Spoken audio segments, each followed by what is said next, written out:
Ada kuasa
menari, ku kan menari, ku kan menari seperti dan menari. Ku kan menari, ku kan menari, ku kan menari seperti dan menari. Ku kan menari, ku kan menari, ku kan menari seperti dan menari. Ku kan menari, ku kan menari, ku kan menari seperti dan menari. Ku kan menari seperti dan menari. Ku kan menari seperti dan menari.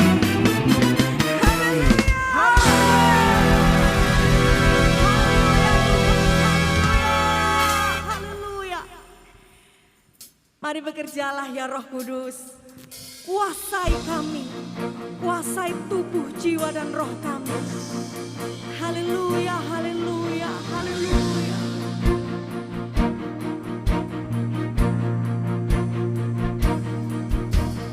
Roh Kudus hadir di sini.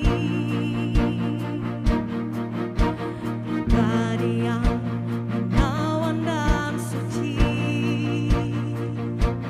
Ku rindu mendekat, mengerti hatimu.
Haleluya, puji nama Tuhan.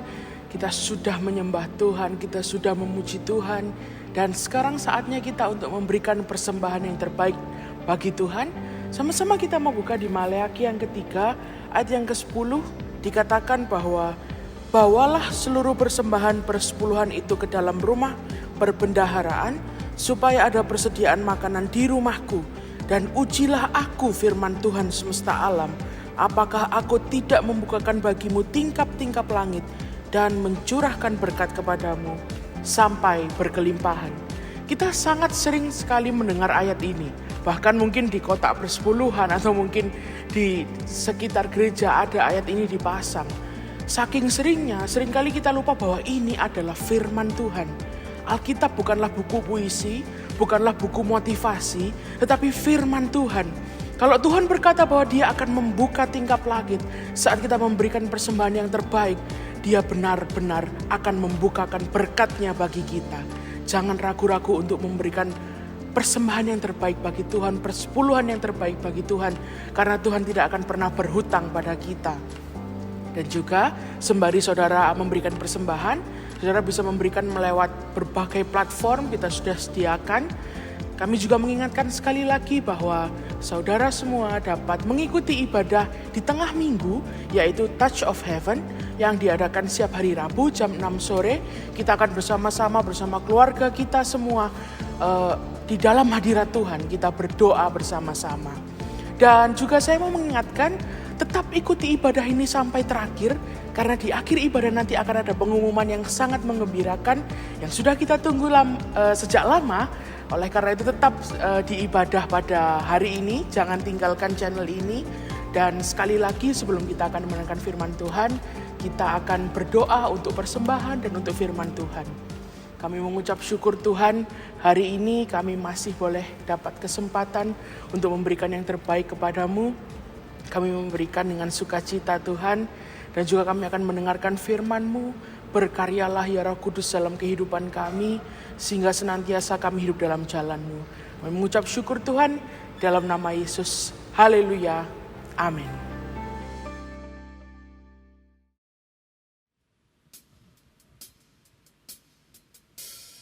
Terima kasih Bapa. Terima kasih Tuhan. Terima kasih. Tidak ada yang mampu menggantikan kasih-Mu dalam hidupku. Terima kasih Tuhan. Terima kasih.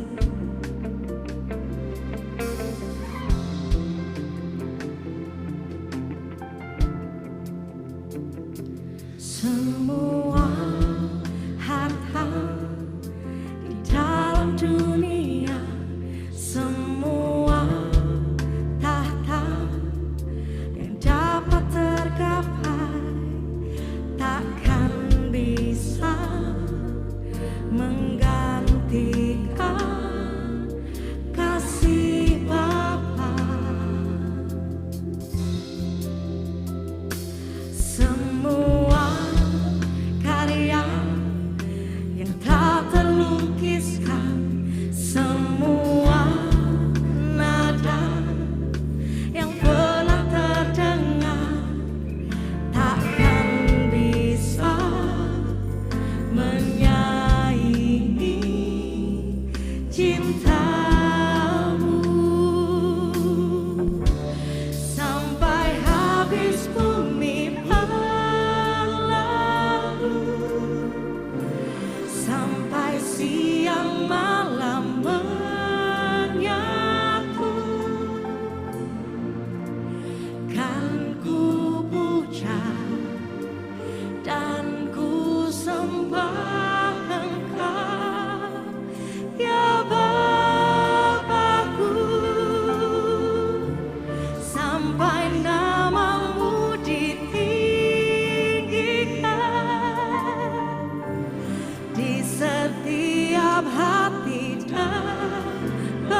Shalom, salam sejahtera dalam kasih Tuhan kita Yesus Kristus.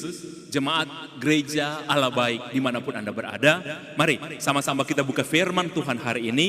Yang saya akan ambil hari ini dari Yesaya pasal yang ke-55 ayat 8 sampai ayat yang ke-11. Sekali lagi, jemaat yang diberkati Tuhan, Yesaya 55 ayat yang ke-8 sampai ayat yang ke-11. Demikian firman Tuhan mengatakan, sebab rancanganku bukanlah rancanganmu, dan jalanku bukanlah jalanmu. Demikianlah firman Tuhan. Seperti tingginya langit dari bumi, demikian tingginya jalanku dari jalanmu, dan rancanganku dari rancanganmu.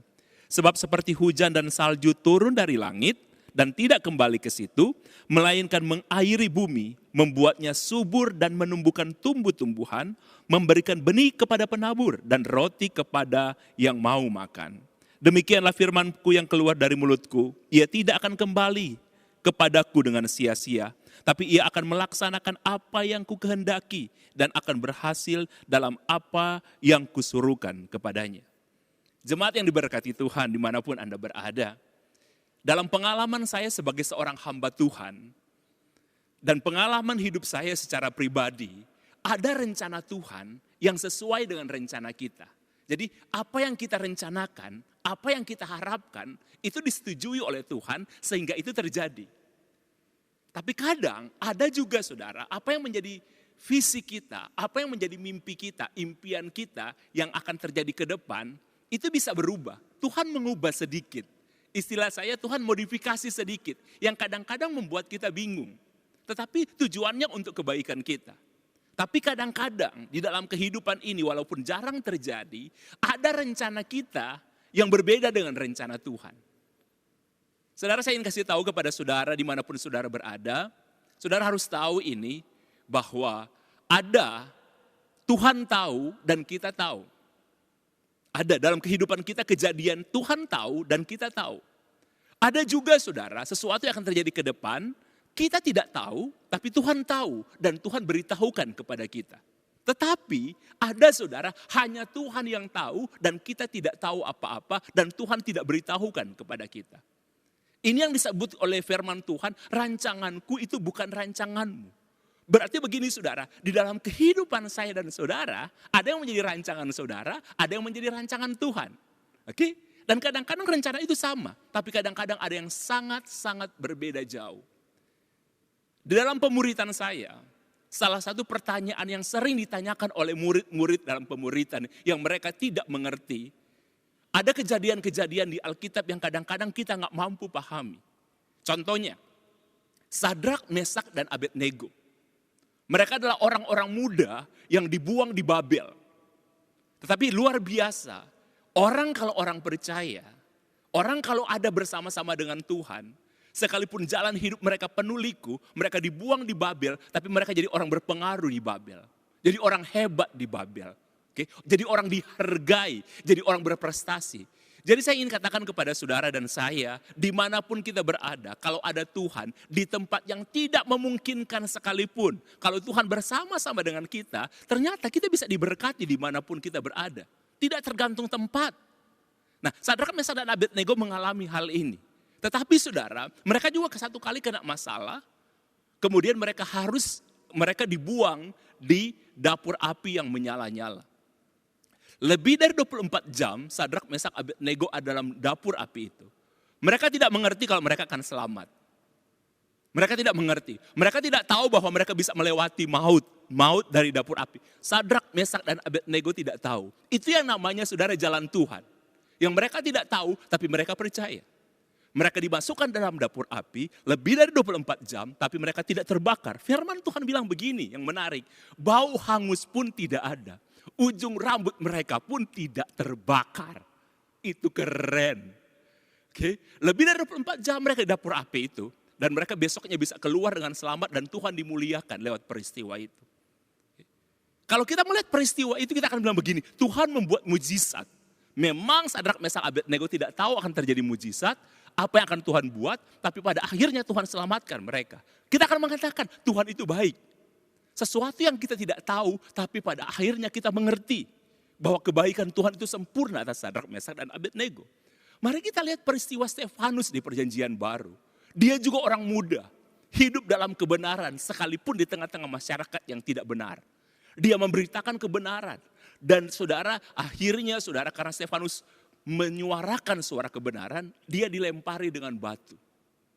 Dan saudara lihat, hidup Stefanus sama dengan Sadrak, Mesak, Abednego. Sama-sama orang muda, menyuarakan suara kebenaran di tengah-tengah dunia yang tidak benar. Dan Stefanus mati karena dilempar dengan batu. Pertanyaan dari anak-anak murid saya pada waktu itu, Kak, kenapa Tuhan izinkan Sadrak, Mesak, Abednego mengalami masalah dan mereka akan mati dalam dapur api, tapi Tuhan selamatkan mereka? Kenapa Stefanus tidak? Saya jujur kepada Bapak Ibu yang ada diberkati Tuhan dimanapun Anda ada, saya tidak bisa menjawab pertanyaan itu. Saya tidak punya jawaban untuk pertanyaan itu. Kenapa Sadrak, Mesak, dan Abednego mengalami mujizat yang sangat luar biasa, sedangkan Stefanus dia tidak mengalami mujizat seperti apa yang dialami oleh Sadrak, Mesak, dan Abednego. Saudara yang diberkati Tuhan, jalan Tuhan kadang-kadang kita nggak mampu pahami. Di tengah-tengah dunia yang sedang kita hadapi hari-hari ini, kita nggak tahu pandemi ini akan berakhir sampai kapan. Atau kadang-kadang saudara punya masalah secara pribadi, yang saudara mungkin sudah mentok. Saudara sudah tidak bisa habis dipikir, apa lagi yang harus saya lakukan untuk keluar dari problem ini. Saudara, setiap saya menyampaikan firman Tuhan, saya lebih suka menyampaikan kesaksian hidup. Saya mengenal satu keluarga. Saudara. Mereka keluarga ini punya bisnis sendiri, punya usaha sendiri. Dan mereka termasuk yang terdampak dari pandemi ini. Dari 2020 kemarin mereka termasuk yang terkena dampak. Saya bilang kepada mereka seperti pada umumnya saya katakan kepada orang-orang yang terkena dampak dari COVID ini, saya bilang sikapi keadaan yang ada. Seperti saya juga, saya berusaha menyikapi keadaan yang ada. Saya mengatakan kepada mereka sikapi keadaan yang ada. Dan ternyata banyak di antara kita yang tidak pernah menduga COVID ini akan berjalan cukup panjang. Dan apa yang terjadi dengan keluarga ini, saudara? Satu kali, karena begini, saya kasih latar belakang. Tahun 2019, usaha mereka ini, saudara, mereka ambil pinjaman bank karena untuk memperbesar usahanya mereka. Karena mereka lihat peluang ke depan itu sangat besar. Ini di tahun 2019. Peluang ke depan dengan usaha mereka, dengan bisnis mereka itu sangat besar. Jadi untuk memperbesar usaha mereka, mereka mengambil pinjaman bank. Dan mereka begitu percaya, mereka sudah berdoa. Saya termasuk orang yang mereka minta doakan. Dan saya bilang saya sejahtera. Suami, istri, anak-anak ini juga sejahtera. Mereka yakin bisnis akan luar biasa di tahun-tahun 2020, 2021 dan seterusnya. Jadi mereka berani. Tapi yang mereka tidak sangka dan semua kita tidak sangka, bahkan dunia ini tidak menyangkanya, saudara, pandemi COVID-19 melanda dunia ini. Dan itu, saudara, berakibat sangat-sangat besar bagi kehidupan bisnis mereka. Mereka sempat terpukul. Dan akhirnya, saudara, mereka hampir tidak kuat untuk membayar hutang mereka di bank. Sehingga beberapa waktu terakhir, saudara, mereka nego dengan bank sehingga mereka diizinkan untuk sementara hanya membayar bunga, pokoknya enggak. Sangat-sangat berat bagi mereka. Nah, saudara, saya mau cerita kepada saudara, dari beberapa tahun kemarin, saudara, mereka ada punya sebuah aset tanah yang besarnya hampir 10.000 meter persegi, yang dari dulu mereka sudah ingin jual. Dari berapa tahun yang lalu mereka sudah ingin jual, tapi dari harga yang mereka harapkan dan harga yang ditawarkan orang yang ingin membeli tanah mereka, itu nggak pernah masuk. Nggak pernah masuk, saudara.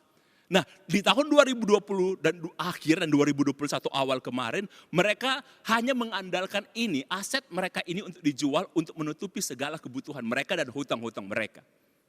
Mereka cukup kebingungan, saudara, untuk menghadapi dan mereka berharap ada orang yang mau beli. Ya, di tahun 2019 kemarin ada orang yang menawar tanah mereka ini yang sudah hampir mendekati harga yang mereka harapkan, tapi mereka belum lepas.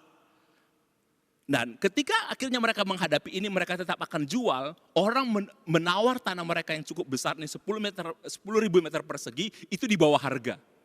Di bawah harga. Dia sampai berkata begini sama saya, Pastor, seharusnya 2019 kemarin ketika ada orang menawar harga yang hampir mendekati harga yang mereka harapkan, harusnya mereka lepas. Tapi saya katakan kepada mereka, orang yang berharap kepada Tuhan, orang yang percaya kepada Tuhan, kadang-kadang kita nggak pernah akan mengerti bagaimana ke depan. Tapi saya bilang sama mereka, tetap percaya kepada Tuhan. Ketika Anda berdoa, Anda sejahtera kan? ketika saya dan beberapa hamba Tuhan yang mendoakan juga bisnis kalian kan sejahtera. Kita nggak tahu, tapi tetap percaya. Saudara, mereka cukup bingung. Saudara, bagaimana cara Tuhan menolong mereka di tengah-tengah keadaan yang tidak mungkin? Caranya Tuhan, bukan cara mereka. Jadi begini, satu malam saudara, suami istri ini dan anak-anak mereka datang kepada orang tua, dan bagi bapak ini itu kepada orang tua ya, mereka datang ke orang tua untuk makan malam, orang tua mertua. Mereka makan malam bersama anak-anak, makan beberapa bulan yang lalu, yang mereka makan malam bersama-sama, mereka makan malam bulan yang lalu ya, mereka makan malam bersama-sama. Setelah selesai makan saudara, mereka masih beristirahat dan bapak ini sambil ibu mertuanya, keluarganya, istri, anak-anak cerita di meja makan, bapak ini menunggu di ruangan yang jauh dari situ sambil mengecek email, WA dan lain sebagainya. Secara tidak sengaja, bapak ini mendengar omongan ibu mertuanya. Ibu mertuanya ini bercerita begini saudara. Ibu mertuanya ini di gereja yang lain, jadi tidak sama dengan keluarga yang ini. Ibunya mertuanya bilang begini, gerejanya itu sedang membangun. Jadi dalam arti merenovasi gereja. Sebenarnya dari beberapa tahun yang lalu gereja itu akan direnovasi, tapi Bapak Gembala yang ada di gereja itu mengatakan biaya yang mereka butuhkan untuk renovasi gereja sekitar 1,4 M. Dan Gembala ini bilang kepada jemaat, nanti kalau uang kita yang sudah dikumpulkan dana pembangunan sampai di angka 500 juta, baru kita akan memulai renovasi gereja. Dan itu saudara sekitar 2 tahun lebih. Jemaatnya memberi, ada orang lain yang memberi. Pada akhirnya ibu mertuanya cerita, beberapa waktu yang lalu Pak Gembala mengumumkan bahwa dana pembangunan itu sudah sampai 500 juta dari 1,4 M yang dibutuhkan. Dan Bapak Gembala itu mengumumkan, kita akan memulai renovasi gereja kita. Sekalipun yang ada sisa 900 juta, saya nggak tahu dapat dari mana, tapi dari awal saya sudah berdoa, di 500 juta kita akan memulai renovasi gereja ini. Bapak ini dengar kata-kata dari mertuanya ketika mertuanya cerita soal status gereja dari mertuanya. Tapi tiba-tiba saudara tahu, dia bilang begini, tiba-tiba ada suara yang bicara kepada dia. Kamu tabur 900 juta untuk renovasi gereja itu. Tabur 900 juta. Tutupi 900 juta itu. Dia waktu dia dengar, dia bilang begini, Pak Nixon, saya sering mendengar orang kesaksian tentang dengar suara Tuhan. Dan hari itu saya dengar, dan saya mengerti, saya nggak tahu itu suara dari Tuhan, dari Roh Kudus, dari mana. Tapi suara itu berbicara, seperti ketika saya berbicara dengan Pak Nixon di telepon, saya dengar di telinga, saya nggak lihat Bapak, tapi saya dengar di telinga Bapak berbicara. Seperti itu gambarannya, tabur 900 juta. Saya punya uang Pak, di bank saya punya uang cash 900 juta, tapi untuk kebutuhan kami. Dan untuk kebutuhan usaha kami pun sedang kesulitan. Tapi kalau uang segitu, saya ada. Waktu pulang rumah, dia katakan kepada istri, tadi ketika saya dengar kamu dengan mama bicara tentang gereja itu, sudah butuh 1,4 tapi sudah punya 500 juta dan masih terkurang 900 juta, saya digerakkan, ada suara bicara supaya saya tabur 900 juta itu. Dan bapaknya tanya kepada istrinya, Tuhan bicara enggak sama kamu? Istrinya bilang, Tuhan enggak ngomong apa-apa sama saya. Tapi suaminya bilang begini, suara itu keras sekali berbicara kepada saya. Bagaimana ini? Dan dia bilang begini sama istrinya, tolong kamu berdoa, besok pagi tolong berikan jawaban kepada saya. Apa kita akan menabur apa tidak? Saudara, besok paginya istrinya ketika berdoa, malamnya istrinya berdoa, sampai pada besoknya istrinya bilang begini, Tuhan gak bicara apa-apa sama saya. Tapi istrinya bilang begini kepada suaminya, tapi kalau memang Tuhan hanya berbicara kepada kamu, dan itu benar-benar suara Tuhan, dan kamu didorong untuk melakukan itu, lakukan. Saya sebagai istri mendorong kamu mengiyakan walaupun Tuhan tidak berbicara kepada saya. Kadang-kadang Tuhan seperti itu, saudara. Tuhan nak berbicara kepada istrinya. Biasanya kan harusnya kedua-duanya Tuhan bicara. Tapi kalau itu tidak.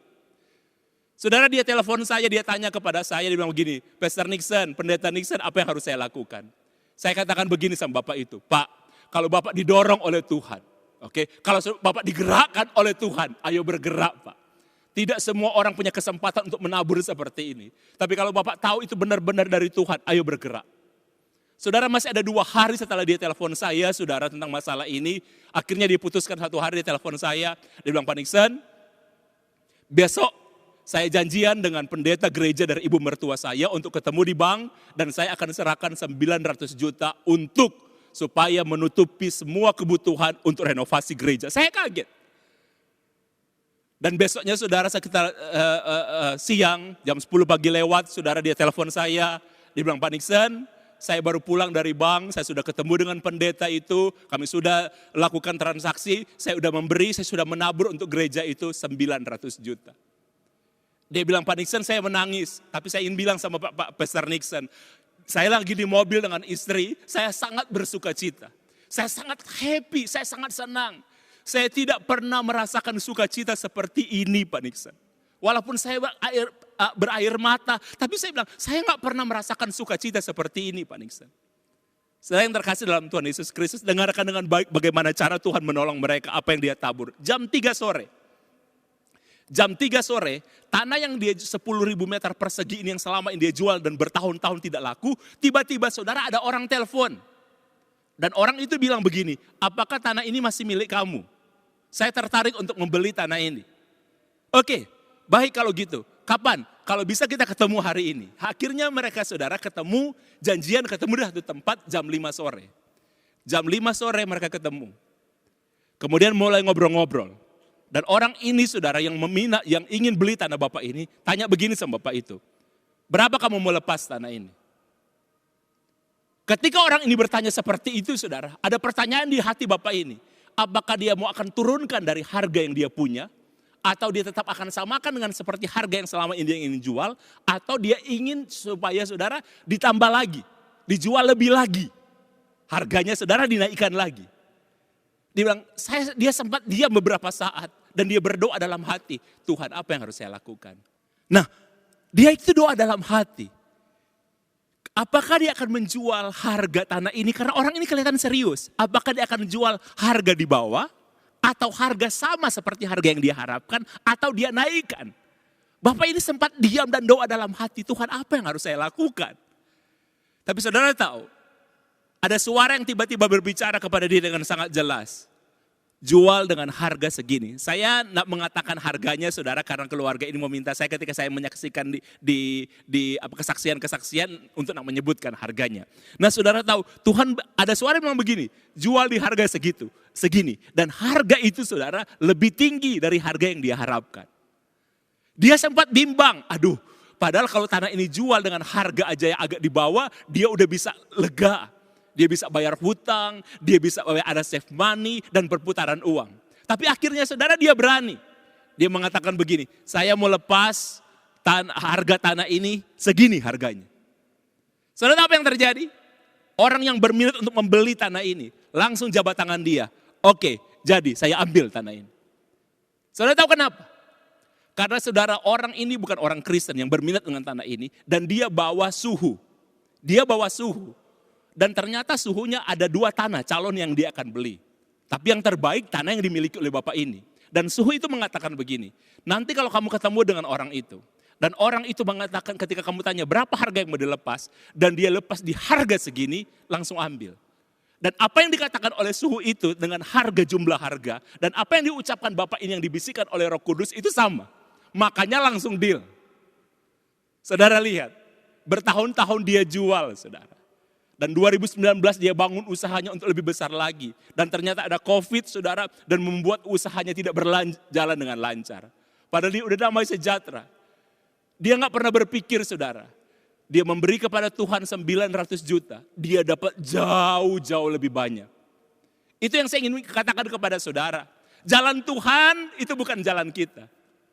Itu sesuatu yang tidak bisa Bapak ini pikirkan. Kalau itu terjadi dalam kehidupannya. Tapi yang saya katakan kepada semua jemaat Tuhan.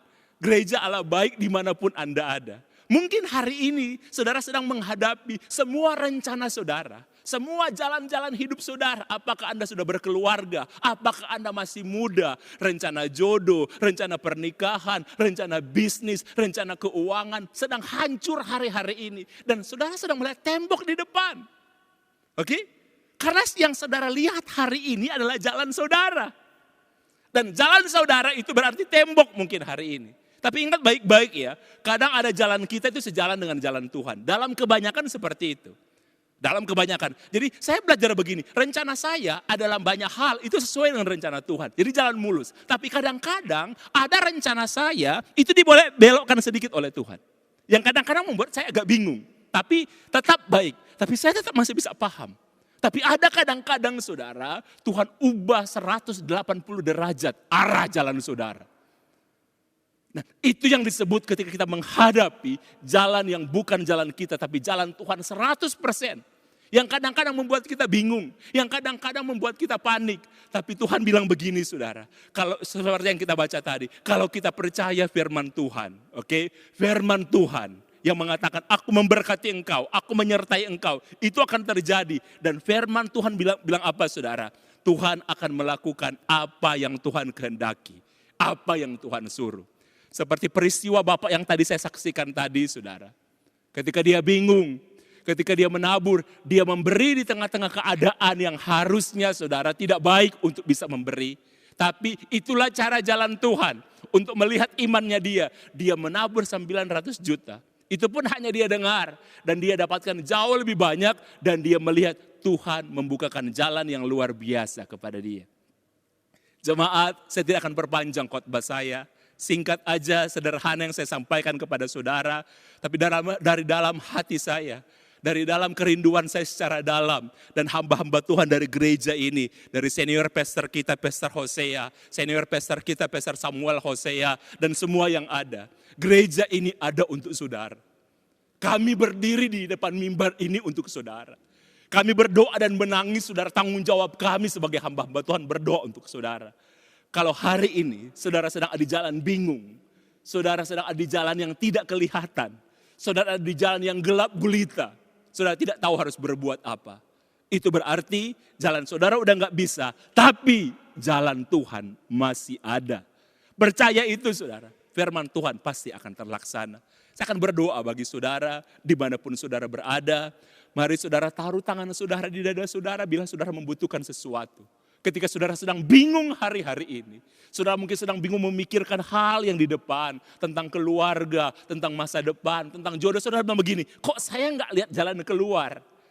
Karena saudara, mata saudara terbatas. Yang tidak terbatas itu apa? Iman kita. Yang tidak terbatas itu apa? Firman Tuhan. Ya dan amin. Tidak terbatas. Pikiran kita, secerdas apapun kita, itu terbatas. Oke, perasaan kita, daya jelajah kita, sebrilian apapun kita terbatas. Tapi saudara tahu, Tuhan yang kita punya tidak terbatas. Dan ambil jalan Tuhan ketika jalan saudara sudah tidak bisa. Caranya bagaimana?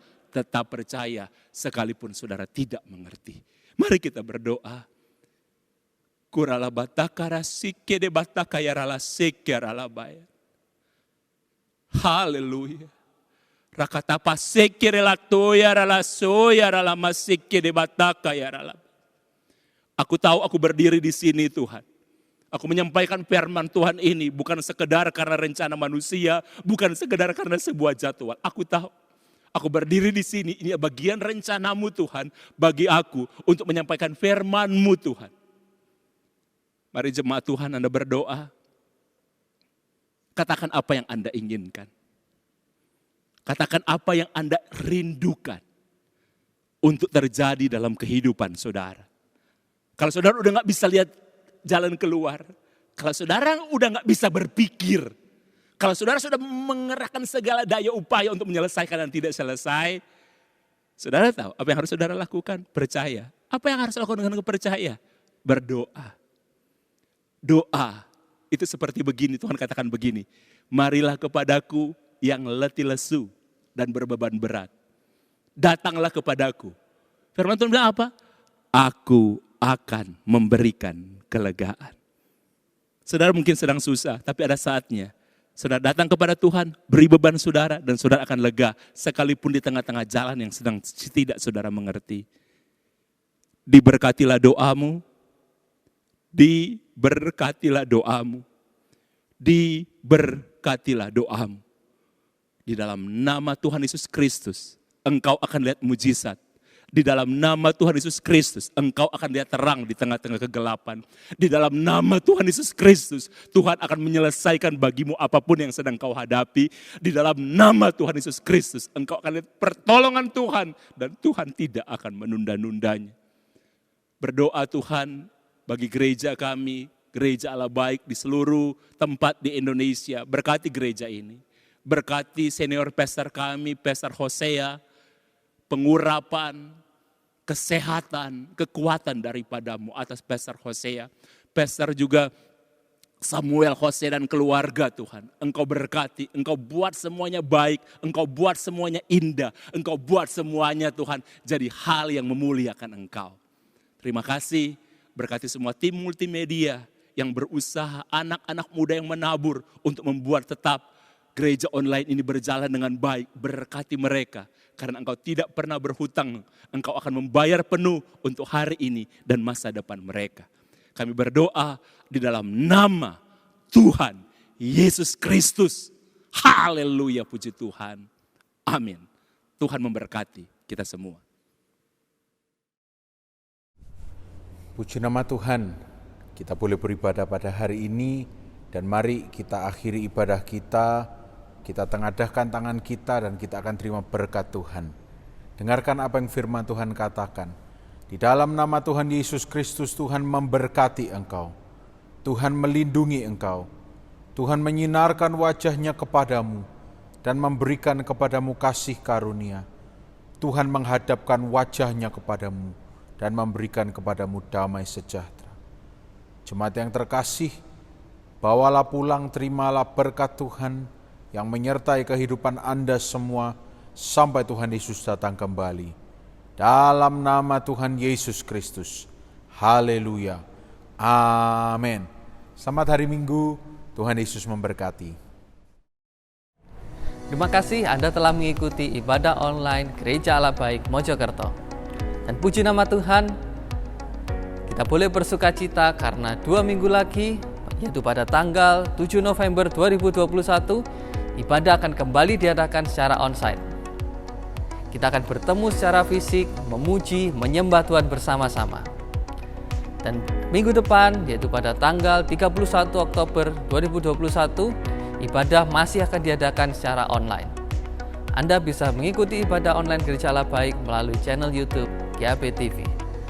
Sampai jumpa dan Tuhan Yesus memberkati.